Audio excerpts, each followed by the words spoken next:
예, 10시 11분 지납니다. 오늘도 코스피는 좀 오르려는 듯 코스닥은 왜 이런 거야 라는 생각이 계속해서 나타나는 장인데요. 하루하루가 중요하다기보다는 시장의 중심을 잡는 게 중요하죠. 그래서 오늘 특별하게 좀 그런 중심을 잡아줄 수 있는 분을 모셨습니다. 오늘 시황에서는 김진 주식 원탑 이사 모셨습니다. 이사님 어서 오십시오. 네, 안녕하십니까. 저희가 어떤 얘기를 이야기할지 먼저 주제를 보고 얘기를 하니까요. 주제부터 한번 소개하겠습니다. 금리보다 중요한 상승의 조건은 무엇일까? 금리가 제일 중요한 거 아닐까? 지금 이런 생각들을 하면서 네. FOMC도 지금 본 건데요.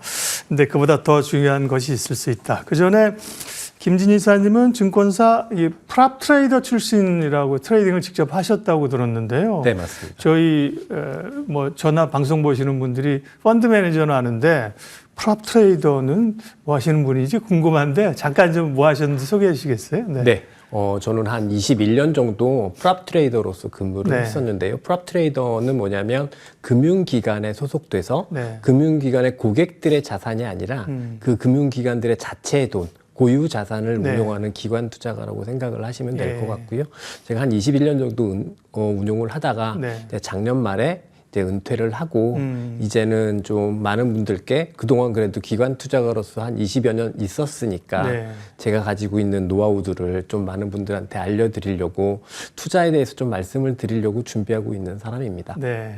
그러니까요. 저희가 펀드 매니저는 알고 있잖아요. 우리가 운용사에 돈도 맡기고 그러는데 증권사의 프랍 트레이더는 조금 생소한데요. 이게 프랍이라고 하는 게 뭐 보니까 럭비 용어도 있고 뭐 어쨌든 뭐 좀 지지한다. 어쨌든 그 펀드 매니저는 시장의 수익률을 이기면 되는 거거든요. 근데 프랍 트레이더는 그게 아니라 절대 수익으로 아주 무조건 죽기 살기로 돈을 벌어줘야 되는 위치라 좀 살벌한 직업인 그런 경험을 가지시고 이제 투자자들에게 좀 도움을 주실 건데요.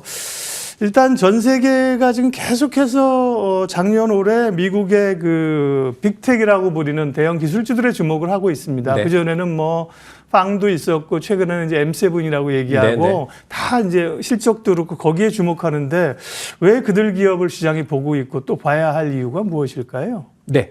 일단 우선 그 미국의 빅테크들이 네. 글로벌 전체 주식시장에서 사실 어떤 위치에 있는지를 좀 한번 짚고 네. 넘어갈 필요가 있는데요. 사실 이제 지금 글로벌 증시 상승의 주도주의 어떤 산업적 성격이라고 한다면 이거는 AI와 관련되어 있는 기업들이라고 할 수가 있습니다. 네. 근데 이제 현재 글로벌 증시 AI 기업들 중에서 상승하고 있는 가장 큰 이유는 사실은 이제 금리 인상 사이클을 겪으면서 거의 전 세계 모든 산업들이 투자가 중단되어 있는 상태인데 네. 유일하게 AI 산업만 계속해서 자본이 투여되고 투자가 진행되고 있기 때문에 돈이 들어가는 산업이라고. 네, 그렇기 때문에 증시의 이제 주도주라고 할 수 있는데요. 이 미국의 빅테크 기업들이 이제 상당수가 이 AI 산업에 속해 있는 그런 기업들이기 때문에 여전히 이제 빅테크가 이제 중요시되고 있는 것 같습니다. 이제 단순히 시가총액이 크기 때문에 중요하다라기보다는 실질적으로 하고 있는 일 자체가 AI이기 때문에 더 중요한 거라고 볼 수 있고요. 그래서 이번에 이제 빅테크들 실적이 이번 주에 계속해서 순차적으로 발표를 하는데 우리들이 주목해야 되는 것은 실적 그 자체보다는 이 AI와 관련되어서 성장성들이 훼손되고 있는가 혹은 뭐 투자가 중단되고 있는가 이런 부분들을 중심으로 이제 체크를 해야 되는 게 가장 중요한 부분인 것 같고요. 최근에 이제 앞서 말씀해 주신 것처럼 유행하는 용어 중에 하나가 매그니피선트 세븐이라고 이제 미국을 대표하는 7개 기업을 이제 가장 중요시 여기기도 하는데 사실 이 매그니피선트 세븐 모두가 주도주라고 보기도 조금 어렵습니다. 시가총액 1위인 애플 같은 경우에는 실제로 지금 시장의 가장 핵심인 이 생성형 AI에서는 하기는 하지만 좀 중심에서는 살짝 좀 비껴나 있는 듯한 느낌이고요. 자율차 같은 경우에도 충분히 이제 AI가 기반이 되는 산업이기는 하지만 지금 최근에 가장 핫한 산업은 생성형 AI, 특히 이 중에서도 다중 언어 모델이라고 얘기하는 LLM이 주목받고 있는데 여기에서 테슬라는 살짝 떨어져 있는 기업이기 때문에 이 매그니피선트 세븐이라는 종목 중에서도 애플이나 테슬라 같은 경우에는 주도주로 보기는 조금 어렵다. 그럼 실질적으로 주도주라고 하는 것은 이 LLM을 적극적으로 제공하고 있는 바로 어제 아침에 실적 발표한 마이크로소프트나 아니면 알파벳, 그리고 내일 아침에 실적을 발표하게 된 메타, 이런 기업들이 시장의 실질적인 주도주라고 볼 수 있을 것 같아요. 하지만 그래서 실적을 발표를 하는 데서는 이 기업들의 실적의 상황, AI와 관련한 실적의 상황을 체크하는 게 중요한데, 현재까지의 모습을 보면 실적 자체는 좀 등락이 있는 상황이지만 그 큰 그림을 훼손하는 것 같아 보이지는 않는다, 이런 말씀을 드리겠습니다. 네. 혁신을 주도하는 기업들이죠. 그런 기업들이 이제 미국에 있다는 게 투자의 기회이고, 국내 투자를 중심으로 하는 분들에게 조금 이제 투자의 범위가 좁아지는 안타까움이 있는 건데요. 애플이나 테슬라는 살짝 비켜서 걔들은 M7에서 빼야 돼, 이런 얘기가 있습니다. 그러니까 M5 정도로 지금 보면서 보면 될 것 같고요. 잠깐 말씀하신 것처럼 그래서 실적들을 주목하고 있는데, 지금 실적이 하나씩 둘씩 발표되는데 사실 나오는 실적들이 나쁘지 않은 것 같아요. 다 기대치를 충족하고 있는데, 주가는 뚝뚝 이 변동성이 크게 하락하고 있는 것은 어떤 의미로 아까 말씀하신 것처럼 그렇다고 해서 이런 산업의 트렌드나 추세가 바뀐 건 아니다, 이렇게 말씀하시네요. 네. 일단 이 다중 언어 모델이라고 하는 이 LLM을 제공하는 마이크로소프트나 알파벳의 주가가 어저께 실적 발표 이후에 그렇게 좋지 않은 모습을 보여서 일각에서는 이제 그것들을 반영했던 모든 상승 스토리가 이제 끝난 것 아니냐, 이런 걱정들을 이야기를 하시기도 하는데요. 앞서 말씀드린 대로 실적 자체에서 이 AI와 관련되어 있는 성장성을 훼손하는 부분은 존재하지 않는다라고 볼 수 있을 것 같고요. 알파벳이 조금 많이 빠지면서 이제 실적 자체가 부진했기 때문에 조금 많이 빠졌는데, 이 알파벳의 전체 실적을 주도하는 거는 여전히 이제 검색 광고 쪽인데요. 이게 조금 아이러니한 거는 이 생성형 AI가 발전하면 할수록 검색 광고량은 줄어드는 성격이거든요. 서로 좀 상충되는. 우리가 AI를 많이 쓰면 쓸수록 검색을 많이 안 하게 되기 때문에. 마치 이제 유튜브 보면서 이제 과거 검색 데이터 안 한다, 이런 거랑 약간 비슷한. 그렇기 때문에 전체 실적은 알파벳이 조금 부진하게 나오는 거지만, 알파벳이 가지고 있는 AI에 관련해서는 훼손은 없다, 이렇게 좀 판단이 되고 있고요. 제가 앞서 이제 AI가 여전히 시장의 주도주라고 말씀드리는 건 계속해서 막대한 투자가 진행되고 있고 그런 곳이기 때문이라고 말씀을 드렸는데, 이 투자는 여전히 줄지 않고 있다라는 것을 확인할 수 있는 거는 그 글로벌 반도체 기업의 실적을 통해서 확인을 할 수 있을 것 같아요. 지난주에 이제 이제는 많이 아시는 네덜란드의 ASML이 실적 발표를 했는데, 실적 자체도 서프라이즈가 났고, 그다음에 실적 가이던스도 상향 조정이 됐습니다. 그리고 얼마 전에 대만의 TSMC도 실적이 서프라이즈가 났고, 주가는 신고가가 났고, 실적 가이던스도 상향 조정을 하는 그런 게 있었거든요. 그런데 이런 흐름들이 나타났던 가장 핵심적인 이유가 뭐냐라고 하면, 마이크로소프트, 구글, 이런 기업들이 AI와 관련해서 계속해서 시설 투자를 하기 때문에, 계속해서 자본을 투여하기 때문에 이들 기업의 실적이 좋은 것이거든요. 그렇다라고 보면 AI 투자가 여전히 계속 진행되고 있냐 아니냐는 이 반도체의 실적을 가지고 바로미터를 삼을 수 있는데, 현재까지 보여준 비메모리 반도체 업종의 흐름을 보면 AI와 관련되어 있는 투자는 여전히 막강하게 진행이 되고 있다. 그렇기 때문에 이걸 나쁘게 볼 이유는 없을 것 같다라는 생각을 하고 있습니다. 그래서 전 세계적으로 AI를 테마로 하는 증시 주도주구는 좀 끝나진 않았다라고 보여지고요. 대신에 이제 1월 달에 보면 전 세계 주식시장이 나스닥 그리고 일본만 올랐다라고 할 정도로 이제 너무 그들의 강세가 상대적으로 그리고 또 이제 절대적으로 강세였기 때문에, 이거에 대한 일시적인 되돌림, 요 정도가 최근에 실적 발표를 기점으로 해서 조금 나타나고 있는 것이 아닐까, 그 정도라고 생각을 하고요. 사실 이 AI가 증시의 주도주로 자리 잡은 게 작년 5월부터 정도니까 아직 채 1년이 되지 않은 상황이기도 하고, 여전히 말씀드린 대로 돈이 많이 투자되는 산업이니까 그 큰 그림은 그냥 여전히 이쪽을 중심으로 가져가시는 게 맞지 않나, 이렇게 생각을 하고 있습니다. 단기적으로는 좀 이제 과하게 상승했다는 측면도 있고요. 그런 거잖아요. 지금도 사실은 지금 실적 나쁘지 않은데 다음 실적에 대한 게 조금 미스했다는 게 기대감이 높다는 거잖아요. 그러면서 주가가 조정을 받는 건데, 시장을 주도하고 있는 미국의 이 빅테크나 그 저간에 깔려 있는 AI 반도체의 그 흐름들이 소위 메가 트렌드가 훼손된 게 아니다, 여전히 진행형이라고 말씀을 하셨고요. FOMC 금리 얘기 좀 하겠습니다. 물론 미국의 빅테크들은 보유하고 있는 돈들이 많다면서요. 그래서 투자 이력이 있지만 그래도 이제 시중에 유동성이나 투자가 이제 금리 영향을 받잖아요. 그렇습니다. 그런 점에서 이제 간밤에 FOMC가 끝났고 사실 시장이 너무 빨리 갔죠. 3월부터 할 거야, 뭐 7번 내릴 거야 했는데 그걸 좀 조정하는 지금 과정입니다. 앞으로의 금리 그 향방이나 그 연준의 스탠스는 어떻게 보세요? 네, 일단 뭐 말씀해 주신 대로 금리는 동결을 했고 그래도 이제 금리 인상 사이클은 종료를 했다라는 것을 일종의 약간 선언적인 형태로 이야기를 했고요. 그다음에 대신에 이제 3월 인하 개연성은 조금 일축시킨 상황으로 마무리를 했는데 어저께 이제 뭐 일중의 나스닥의 장중의 흐름을 보면 파월의 기자회견 이후에 증시의 약세폭이 조금 더 커지는 모습을 보였으니까 이것들이 모멘텀이 돼서 이제 시장의 상승이 끝나는 건가 이렇게 또 걱정을 하실 수도 있습니다. 근데 저는 개인적으로는 이번 FOMC 결정이 그렇게 충격적이지는 않았다라고 생각을 해요. 우선 FOMC의 결정 이후에 되게 아이러니한 모습은 미국의 시중금리가 오히려 하락세를 보였습니다. 그랬더군요. 예. 네.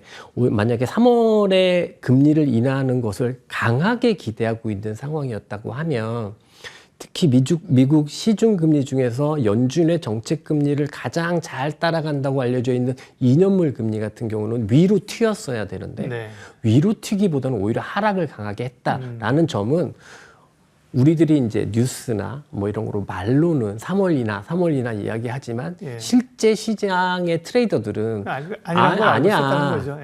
라고 생각을 했다고 생각을 하고 그래서 채권 시장도 오히려 금리 하락으로 반응하는 상황인데 이 주식 시장의 반응이 이게 그러니까 주식시장에서 크게 부정적인 모멘텀이 될 것인가라고 생각을 해보면 저는 그렇게 보기에는 조금 어렵지 않나라는 생각이 우선적으로 들고요. 그래서 그 다음에 또 최근에 좀 경제 지표를 보게 되면은 그 미국의 컨퍼런스 보드의 소비자 신뢰 지수나 미시건대의 소비자 심리 지수 같은 게 큰 폭으로 개선되는 그런 수치들이 조금 나오고 있어요. 근데 이런 소비가 좋대요. 뭐 고용은 약간 좀 노이즈 내지 뭐 여러 데이터가 정확하냐는 얘기를 하는 분들도 있는데 소비는 좋은 것 같아요. 네, 소비도 좋고 이게 의미하는 바는 사실은 미국의 소비자들이 실질적으로 경제 심리가 나쁘지 않다라는 것을 의미하는 거거든요. 근데 요거를 조금 반대로 생각을 해보면 기대 인플레이션이 쉽게 낮아지지 않을 것이다라는 것을 반증하는 걸 수도 있다라고 생각을 합니다.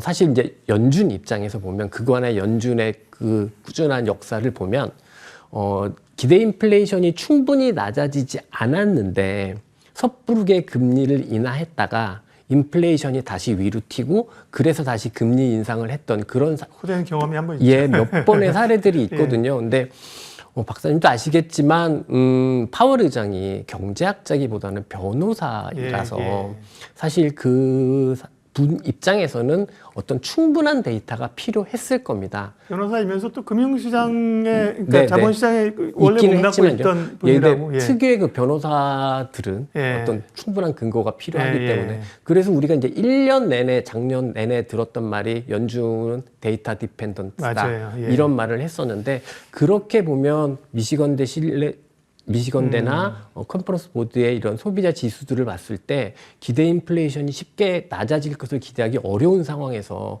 섣부르게 결정하기는 어려웠을 것이다 라는 판단이 들고요.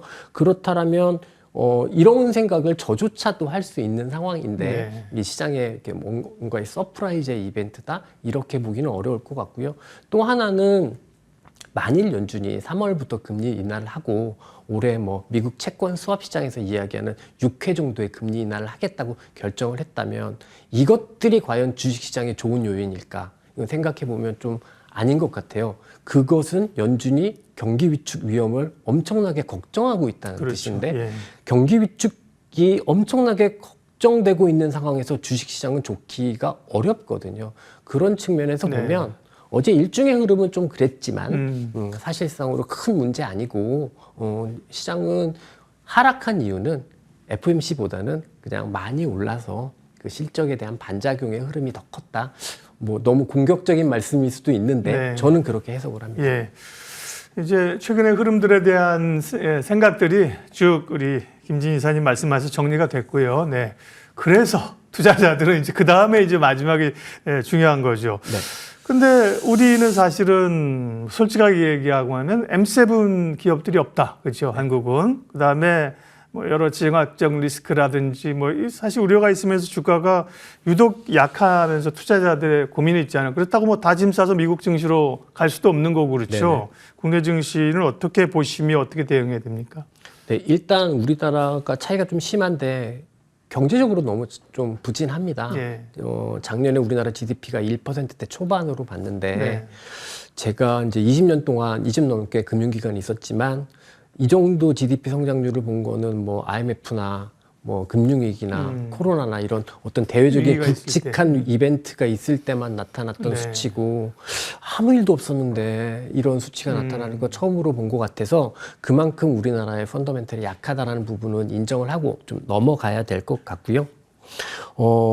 그러면 그나마 이제 올해 기대해 볼 수 있는 거는 미국이 이제 금리 인하를 하면서 사실상 미국도 AI를 제외하고 나면은 그렇게 투자가 활발하지는 않거든요. 맞아요. 제조업 전반은 그렇게 좋지는 않아요, 미국도. 네. 예. 투자가 활발하지 않기 때문에 우리 수출이 안 되는 거니까 금리를 좀 인하를 해주면 투자가 좀 재개되고 예. 이러면 우리 수출이 좋아지면서 뭔가 기대를 해볼 수 있을 것 같은데요. 아직까지는 그것을 기대하려면 정말 뭔가가 좋아지는 그런 가시적인 그런 게 필요하다라는 생각이 들고요. 시장 내부적으로 보면 여전히 많은 테마들이 왔다 갔다 하는 시장이기만 하고 네. 2차 전지 주식들이나 대중국 관련한 주식들은 아직까지 의미 있는 저점조차 형성을 하지 못하고 있는 상황이라고 한다면 주식시장 자체를 조금 계속 우리가 긍정적으로 보거나 이래야 할 이유는 없다. 아직까지도 이렇게 생각이 들고요. 저 같은 경우는 1년 내내 365일 주식을 열심히 해야 한다라는 생각은 안 하고 있는 편이고 네. 사실 주식시장이라는 게 좋을 때만 하면 수익을 낼 수 있다라고 생각을 하고 주식시장이 좋을 때는 그렇게 고민 많이 안 해도 좋은 종목 고르기가 쉬운데 그렇죠. 같이 올라가니까. 네. 근데 시장이 어려울 때 좋은 종목 고르기가 너무 어렵거든요. 맞아요. 예, 그러면 지금 현재 상황은 전체적인 상황, 시장 내부적인 상황으로 다 어려운 상황인데 우리가 여기서 꼭 굳이 주식을 열심히 해야 되나? 지금 네. 조금 관망하시는 게 맞지 않나? 네. 뭐 이렇게 좀 한 걸음 떨어지셨으면 좋겠다 이런 생각을 합니다. 기본적인 스탠스는 그렇게 얘기를 해주시고요. 그럼에도 불구하고 그걸 감안하고 좋게 볼 섹터는 어딘데요? 라고 물어봐야 될 위치가 제 위치여서. 예. 네네. 근데 만약에 제가 이제 은퇴를 했지만 네. 지금도 프랍 트레이더라면 너는 어떻게 포트폴리오를 네. 꾸려갈 것이냐라고 하면 일단 한국 비중을 높게 가져가지는 않을 것 같은데 가져간다고 하면 앞서 AI와 관련해서 글로벌하게 반도체 주식들은 유사하게 지금 우상향하는 상승 궤적을 네. 그리고 있으니까 반도체 섹터나 최근에 이제 저 PBR 관련해서 그리고 좀 미국이 좀 개선되는 걸 관련해서 좀 기대를 해볼 수 있는 네. 게 자동차 정도가 되는 것 같아요. 그래서 그 정도를 그나마 작은 비중에서 가져가지 않을까 이렇게 말씀드릴 수 있을 것 같습니다. 그러니까요. 증권사에서 운영을 하시는 직업이라고 하면 장 안 좋다고 매매 안 하면 집에 가라 그러죠. 계속 해야 되는데 우리 개인 투자자들은 이렇게 투자 안 한다고 해서 뭐 성과 내라고 하거나 이렇게 가서 뭐 진술서 쓰라는 사람들이 없는데 우리는 이렇게 계속 투자를 하는 걸까요? 네. 여러 생각할 그 인사이트를 주셨고 앞으로도 그런 좋은 이야기를 좀 해주실 거를 기대하겠습니다. 오늘 시황해설 김진 주식원탑 이사님 함께했습니다. 오늘 말씀 고맙습니다.